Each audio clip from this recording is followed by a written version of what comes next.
माणुसकीपेक्षा पैसा मोठा नाही. जाताना मड्यावरनं नेणार नाही. मड्यावरनं नेणार असाल तर मला सांगा, तुमच्या मड्यावर वर्गणी गोळा करून घालतो. एवढी बी नीचगिरी करू नका. ज्या माणसाला न्याय मिळत नाही त्यावेळेला त्या माणसाची बुद्धी भ्रष्ट होते आणि त्याच्या हातून गुन्हे घडतात. अनेक प्रॉपर्ट्यांच्या बाबतीत तुम्ही भांडणं लावून ठेवलेले आहेत. भावाभावात आहेत, पै पाहुण्यात आहेत, शेजाऱ्यात आहेत. ज्याने हा प्लॉट घेतलाय त्यांना मी सांगतो, जसं आम्हाला फसवलंय तसं तुम्ही फसलाय. आमच्यापेक्षा वाईट तुम्ही फसलाय. काहीही झालं, कोणत्याही थराला गेलं तर तो प्लॉट रिव्हर्स घेतल्याशिवाय आणि तुमचं खरेदी पत्र रद्द केल्याशिवाय आम्ही थांबणार नाही. आजचा जो व्हिडिओ आहे तो, अरे फसवायचं किती, कायद्याच्या पळवाटा किती वाईट, आणि माणूस एखादी प्रॉपर्टी घेण्यासाठी जीवाचं रान करतो, त्याला कसं फसवलं जातं. एक जागा दोघा तिघांना विकायची, हे प्रकरण तुम्ही लय ऐकले. पण कायद्याला सुद्धा घोडा लावून पुढे जाणारी अवलाद आज जन्माला आलेली आहे. हा जो माझ्याजवळ बसलेला आहे, या मुलाच्या बाबतीत जे घडले ते तुमच्या बाबतीत सुद्धा घडल. आज तुम्ही दुर्लक्ष कराल, पण वेळ आल्यानंतर भोगायची वेळ येईल. ज्यावेळेला सुरी तुमच्या नरड्यावर येईल त्यावेळेला तुम्हाला ह्या व्हिडिओची आठवण येईल की आपण दुर्लक्ष केलं. म्हातार मेल्याचं दुःख नाही, काळ सोकावेल. नीचगिरी करायची तर किती करायची, कुठंतरी थांबलं पाहिजे. महाराष्ट्राची वाट तर लागलेली आहे, अखंड देशाची वाट लागेल जर अशा पळवाटा जर कायद्यात काढल्या तर. बावनकुळे साहेब असोत, त्यांनी खूप चांगल्या काय गोष्टी निर्णय घेतलेले आहेत, पण हा व्हिडिओ तुम्हाला प्रामुख्यानं विचारात घ्यावा लागेल. या मुलाशी काय झालं परिणाम. या मुलाचं नाव आहे रियाज प्रधान. या बिचाऱ्यानं सांगलीच्या अहिल्यानगरमध्ये राहणारा हा मुलगा, या बिचाऱ्याला एक प्लॉट घ्यायचा होता म्हणून त्यानं हा प्लॉट 31 डिसेंबर 2020 रोजी एका व्यक्तीबरोबर ऍग्रीमेंट केलं. ज्या व्यक्तीबरोबर ऍग्रीमेंट केलं त्या व्यक्तीचं नाव आहे राजेंद्र नरसगोंडा पाटील.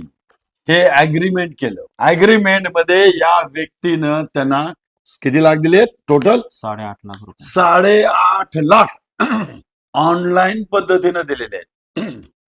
8.5 लाख दिल्यानंतर खरेदी पत्र थांबण्याचं कारण की त्यांचा 7/12 क्लिअर करायचा होता. बरोबर.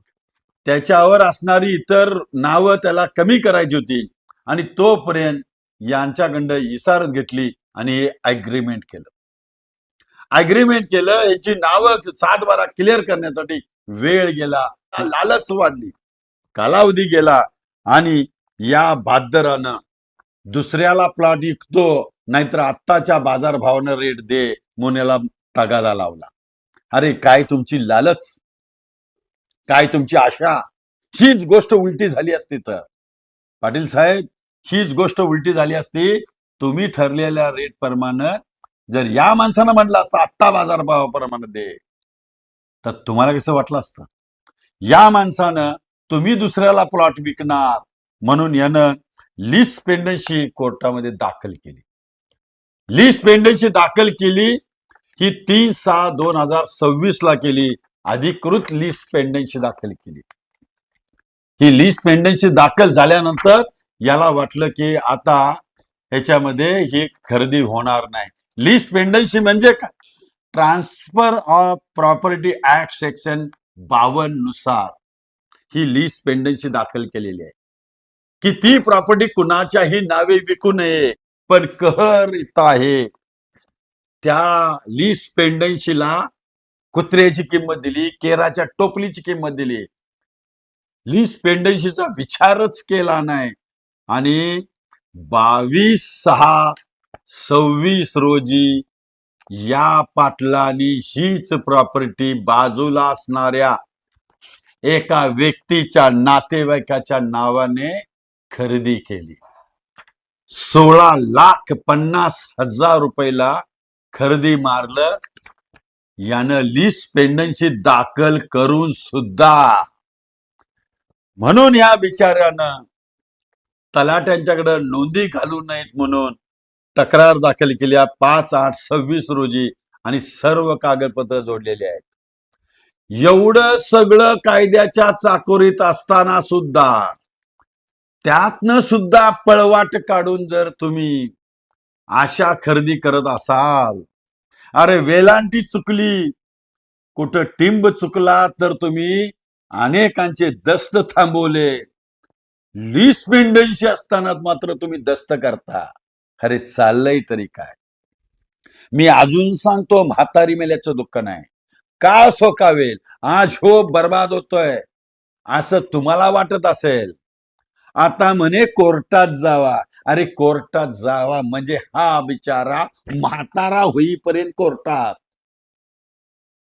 काय चाललंय? अरे किती अन्याय करणार तुम्ही, किती नीचगिरी करणार, कुठपर्यंत करणार? बरं हे कशासाठी करता हे फक्त तुम्हालाच माहिती आहे। हे चाललंय ते फक्त पैशासाठी। अरे पैशासाठी तुम्ही जर असं करत असाल, आणि तमाम जनतेला सांगतो, तमाम जनतेनं जर यांच्या या गोष्टीकडे दुर्लक्ष केलं, परिणाम परिणाम ह्या गोष्टी सोकावतील, ह्याचा उद्रेक वाढत जाईल आणि या गोष्टी उद्या तुमच्या बाबतीत पण घडतील। वेळच्या वेळी नांग ठेचणं गरजेचं आहे। आज आपण ह्याच्या पाठीमागं कोण नाही म्हणून हे चाललं, पण मी आज सांगतो, माझ्या सचिनभाऊ कदम वेलफेअर फाउंडेशनचा सभासद आहे। माझा सभासद किती गरीब असो, त्याच्यासाठी आम्ही हजारो सभासद एकत्र येणार। ज्याने हा प्लॉट घेतलाय त्यांना मी सांगतो, जसं आम्हाला फसवलंय तसं तुम्ही फसलाय, आमच्यापेक्षा वाईट तुम्ही फसलाय।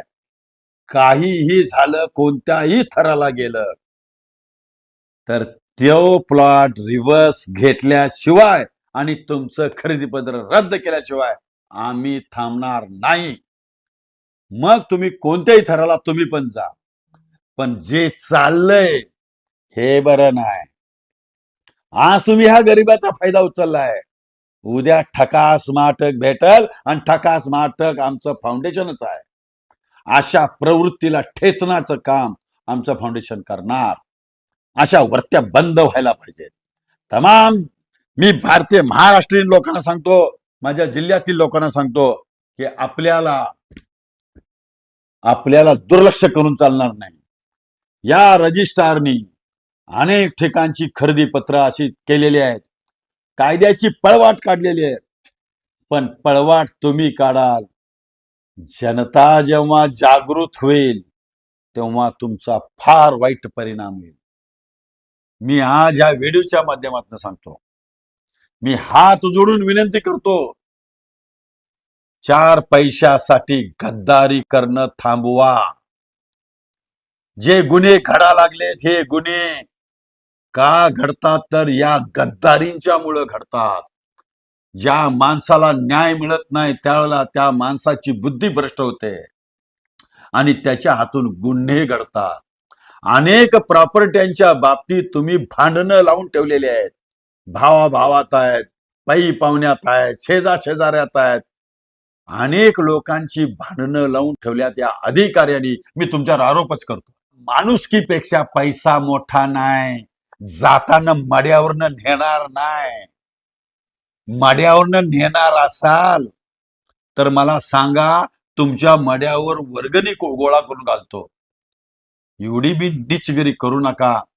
आणि मी तमाम आजपर्यंत मी कुठल्याही राजकीय लोकांना विनंती केली ना, मी आज पहिल्यांदा विनंती करतोय, आमदार आणो, खासदार आणो, याच्यावर असेंब्लीत तुम्ही विषय काढा, कोणीतरी तारांकित प्रश्न उभा करा, कुठल्या तरी जांबाज भाद्दर आमदाराच्या संचारू दे, एक तरी लायक कोणतरी आमदार असेल तर हा विषय तारांकित प्रश्न मांडला जाईल आणि याच्यावर निर्णय बावनकुळे साहेब लवकर घ्यावं लागेल।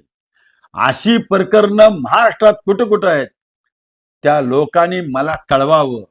आपण तुमचाही व्हिडिओ आपण प्रसिद्ध करू, आणि या प्रशासनाला जाग आणू. चाललेली गद्दारी थांबवूया. एवढंच मी या व्हिडिओच्या माध्यमातून सांगतो. धन्यवाद. धन्यवाद.